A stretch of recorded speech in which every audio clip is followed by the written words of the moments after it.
Hi, this is Eric Thomas in the ODOT Office of Production, and in this video I'm going to take a look at 3 Visual Basic applications that are used to help automate our sheet cross-referencing. And before I pull up the applications, we're going to start by just placing some text in the file that we'll use to demonstrate our sheet cross-referencing. So I'll type in C sheet __ for details and place that in the file. And I'm going to place a few of these here just so I've got some extra text to work with. And let's do a second one, C sheets __ and __ for details. And again, I'll place a couple of those in there just so I've got a few things to work with. Now, when you're placing text, those underscores are used to represent MicroStation data entry regions. And I could technically do that a different way.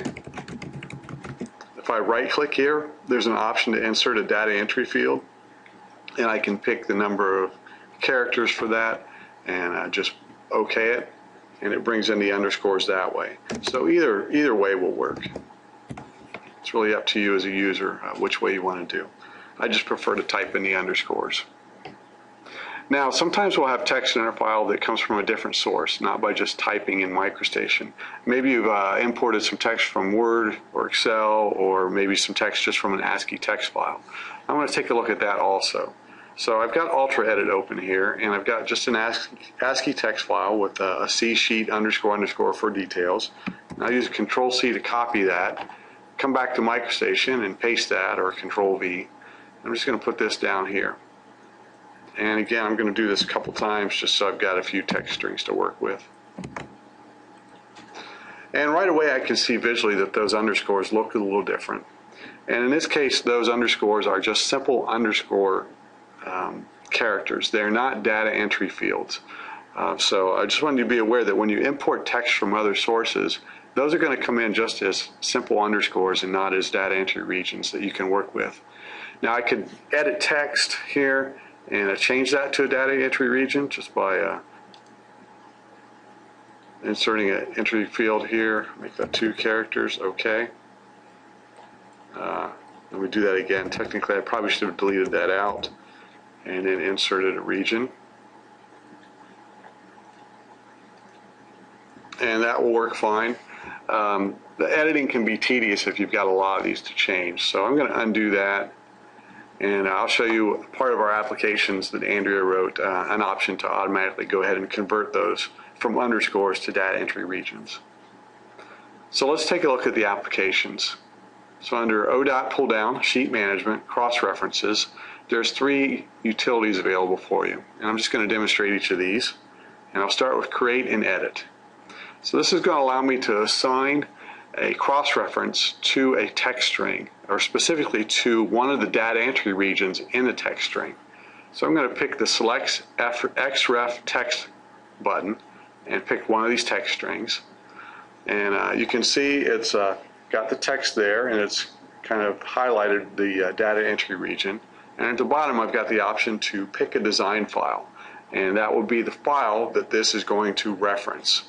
So I'm going to go ahead and use my Browse button, and I'm going to pick my first plan sheet here, my GP001, and open that, and OK. So what that has done is made that file assignment to the data entry region in this text string. Let's do that with another one of these text strings that has 2 regions. And in this case, you see I have arrow buttons available that I can scroll between the data entry regions that are in the text string. So if I have the first one selected, I'll browse, pick a file, move to the second one, browse, pick another file, and then OK that. So on this text string, I've made an assignment to each of those data entry regions. Now, if I want to review those or edit those, I can use this tool to do that. So if I click my Select button again, pick that first piece of text, it'll show me the assignment it's made. I could browse and change the file if I wanted to, or just cancel all of that. And let me pick this one that has 2 assignments. And in this case, I can use my arrow buttons to scroll through those and see the assignments that were made to each data entry region. Now let's take a look at one of these text strings that has just the simple underscores. When I select that one, it's going to beep at me. It's not going to allow that.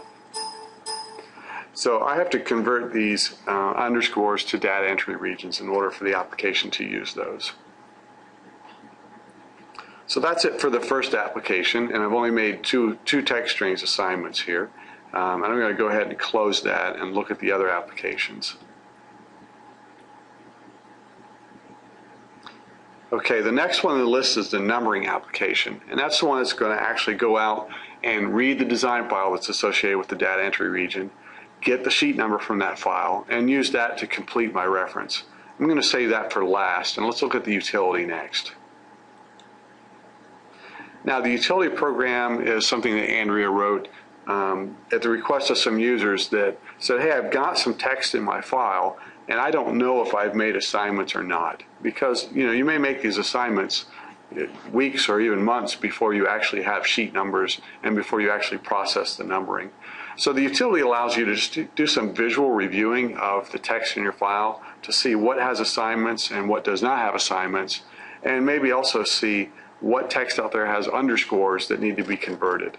So the three options here and three highlight colors for those three scenarios. So the colors can be manually selected. If you want to change them to something else, you can do that yourself.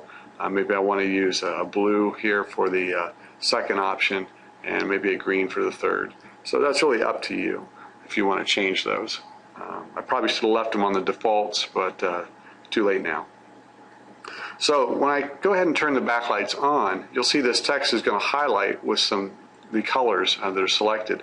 So reviewing the colors, the first color, purple, is text with all sheet references are completed. So that first one that I made an assignment is showing in purple. There's one reference, it's complete. And this one I've made an assignment, it's showing in purple. And both of those were completed. In blue is any text with incomplete or no sheet references assigned. So you can see these four that I did not make any assignments are showing up as either incomplete or nothing assigned. And the incomplete would be if I had assigned one of those but not the other. And then the third that I changed to green, that is anything that's got an underscore that is not a data entry region. And that's something that if I want to use it, I'll need to convert to a data entry region. Now, the other thing that happened when I turned on the backlights was a report came up. And this just has information on each of those text strings and what it found for each of those text strings. And the text strings are identified by their element ID number.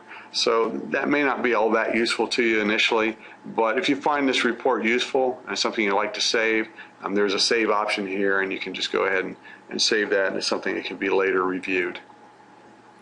Now, if I turn the backlights off, the report is automatically closed, or of course I could have closed the dialog manually. It doesn't really matter.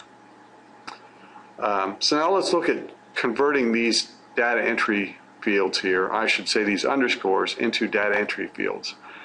So Andrea has a function here for create data entry regions, and I'll just click that, and I get a second dialog. And I've got two ways to do this. I can use a selection set or a fence. I prefer selection sets, so I'm just going to go out and select a couple of these and go ahead and process it. And I can see visually that those appear to have changed to the data entry region, similar to the way the others are displayed. If I want to verify that, I can just turn on the backlights here, and I can see those are now showing up blue instead of green, meaning that those are available for me to make assignments. So I'm going to go ahead and close that one. And let me go ahead and do the sheet numbering. So under cross-references, numbering, this is very similar to the other sheet numbering applications that we have. And I need to start by picking a folder where the files are contained. So let me go ahead and pick that folder.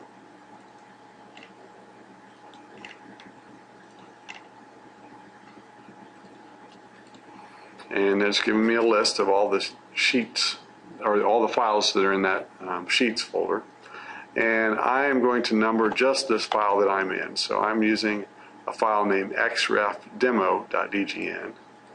And I'm going to pull that over into my file name list, or my list of files to process. And I'm going to go ahead and hit process on that, or number across sections. So I get a report that's telling me some information on some a text that has no references assigned, and then some text here that has references assigned to a file and what's the sheet number in that file. So you can see for the ones that I made assignments, it now says see sheet 7 for details, see sheet 8 and 9 for details.